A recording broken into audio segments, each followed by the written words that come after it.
Have you ever been ghosted before?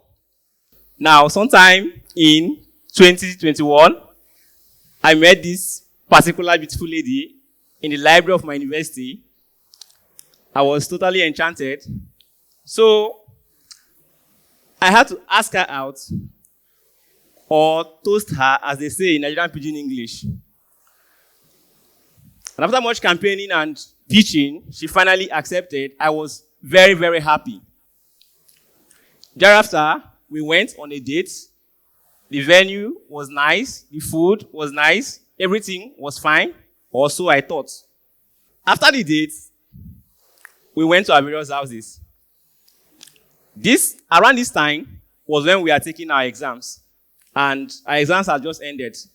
So this particular girl had to leave Port Harcourt for Abuja for holidays to stay with her parents. Now we continued talking, texting, chatting, till she boarded her Abuja-bound bus. While she was in transit, the conversation continued intermittently. I kept calling her at intervals, checking up on her. How are you? Where have you gotten to? And all that. Up to the point where she arrived at her destination. Thereafter, all efforts to reach her proved abortive. I began making conjectures in my head. I thought about the trip, the distance, the stress. Of course, she could probably be boss-lagged, if there's a word like that.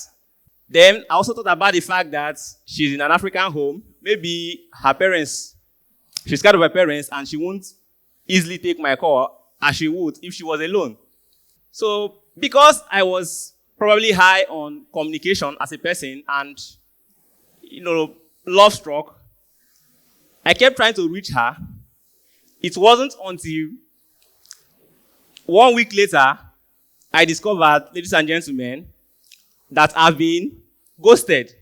Which brings us to today's topic, which we'll be talking about the fine art of ghosting.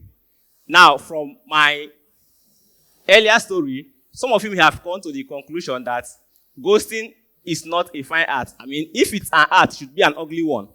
So, according to psychologytoday.com, ghosting occurs when a loved one, a friend, family, relative, just ends communications with you without any form of explanation.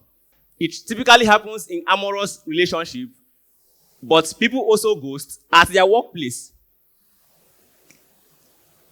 Let's take the story of Bob, my co-worker, where I worked. When I worked as a graphic designer in 2019, Bob was a model employee. Everybody liked Bob. I even look up to him myself. He comes to work early. He does all his tasks. He finishes it on time. Both the customers, our employer, and co-workers, we all loved Bob. One day, we just came to work and we couldn't help but notice Bob's unavoidable absence. We thought to ourselves, probably Bob is sick, but it's not usually the kind that falls sick. And if he was sick, he probably would have called us and informed us of his ailments. But Bob did not do any of this. The management kept trying to reach him to no avail. We texted, we called, we sent WhatsApp messages, all unreplied. 2 weeks later, I bumped into Bob at some other location. I was like, Bob, you die alive? Bob said, yes, so. I saw you. I don't know how I want to take them and I say, I'm not going to work there again. So that's Bob has ghosted his workplace. Social media has made ghosting very easy. For instance, dating apps. Because of the plethora of options available to a particular user, it's very easy. If I've been talking to Miss J for a while and I see Miss B, it's very easy. I can just swipe left. Alas, I've ghosted Jane and I'm on to the next person. Some people are even intentional about their ghosting to the extent that they even turn off their red receipts. So even when they ghost you, they'll still be haunting you, reading the text you sent to them, but you wouldn't know that you've been ghosted. Now, there are psychological aspects to ghosting. According to psychologists, people with certain psychological traits Take alexithymia, for instance, which is a psychological trait that basically means that a person has a psychology where logic overrides his emotion.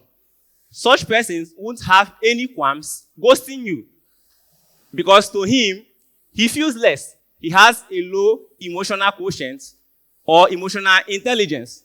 Furthermore, on the psychological aspect of ghosting, there are those who have psychological disorders. For example, the antisocial personality disorder, these people, everybody know them as psychopaths or sociopaths. Now, there are those with borderline personality disorder. There are those with bipolar and those with narcissistic personality disorder. Now, this set of persons typically have a low level of empathy. So they will just ghost you. Now your business. It's not their problem. They can just walk out on you any day, anytime, without thinking about it. And in their own case, it's not their fault because, as I earlier said, it's a disorder. Also, on the psychological aspect again, there are people, psychologists, have classified human relationships into two distinct groups. Those who are destiny believers and growth believers. According to psychologists on psychologytoday.com, destiny believers are those persons who believe that there is a one made for them, which is why psychologists also refer to them as the soulmate theory. They believe they have a soulmate. So if they are with you and you give them the vibe that you are not their soulmates, they don't work out. They've left you. They will just ghost you. If it's not working, it's not working. Now, unlike the other set of people who are growth believers believe that human relationships are cultivated. That people grow through mistakes, through misunderstandings, and when they communicate this issue and resolve it, human relationships can grow. But not all ghosting is bad. Like our team says, ones and zeros. People can also leave you because of personal growth. For instance, friends outgrow each other over time, over the years. When they find out that their ideas or their purpose no longer align, over time, you just feel that this other person just leaves. Remember, the power of any relationship lies with the person who cares less. So if the person who cares less can just leave, and you, who cares more, might be trying to reach that person to no avail. So, how do you spot ghosting? Of course, there are pointers. But even so, there is what psychologists call soft ghosting. This one is very subtle. It is not explicit. It is not direct. It's usually indirect. It's like breadcrumbs. They call you today. They call you today. Maybe they used to call you 10 times in a day. Next week, it becomes 9. The upper week, it becomes 5. And gradually, the person ghosts you. But to avoid to spot ghosting, you can actually do this by looking closely at this person who you are in a relationship with. As they say in Nigerian parlance, shine your eye. Look before you leap.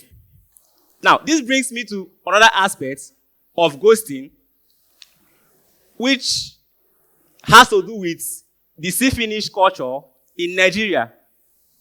It's a popular phrase now in Nigeria. Make they no see me finish. Everybody is avoiding see-finish.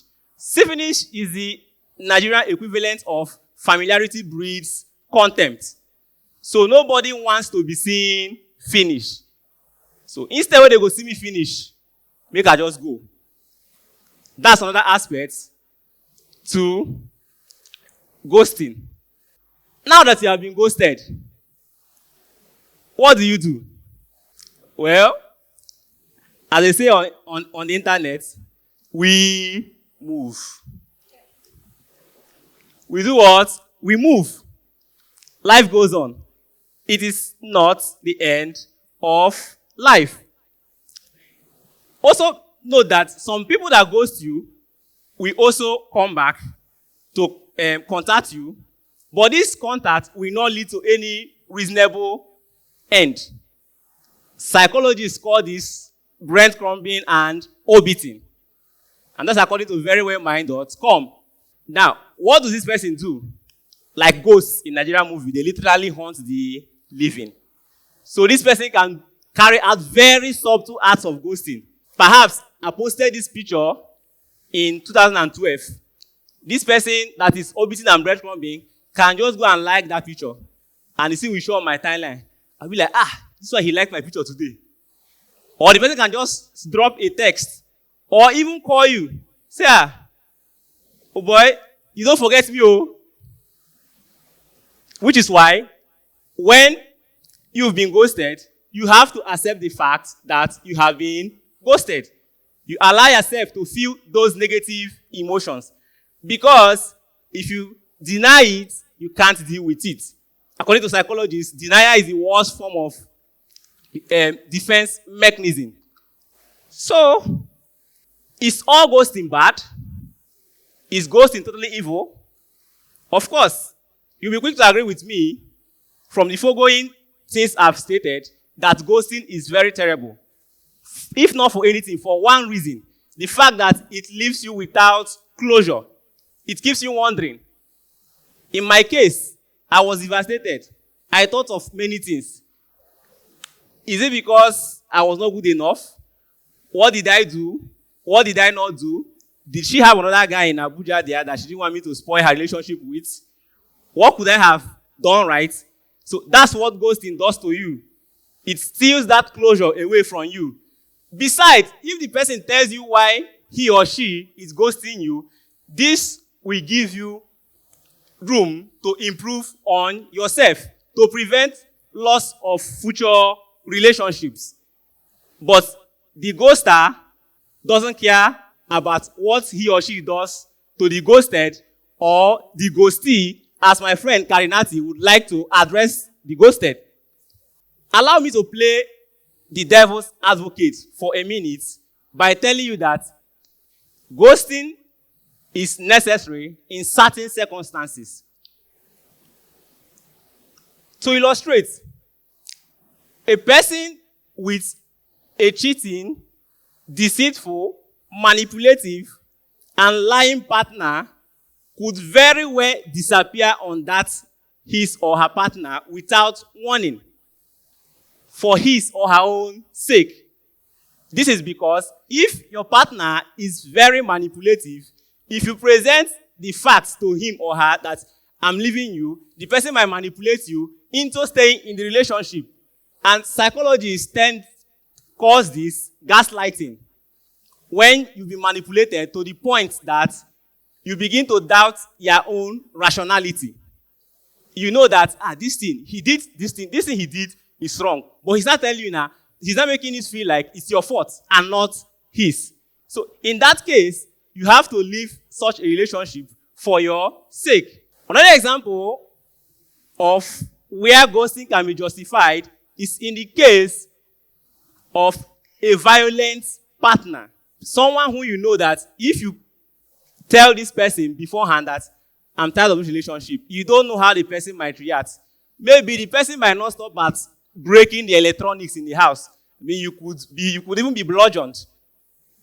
So in this case, you also have to leave for your sake. Back to our thing, ones and zeros.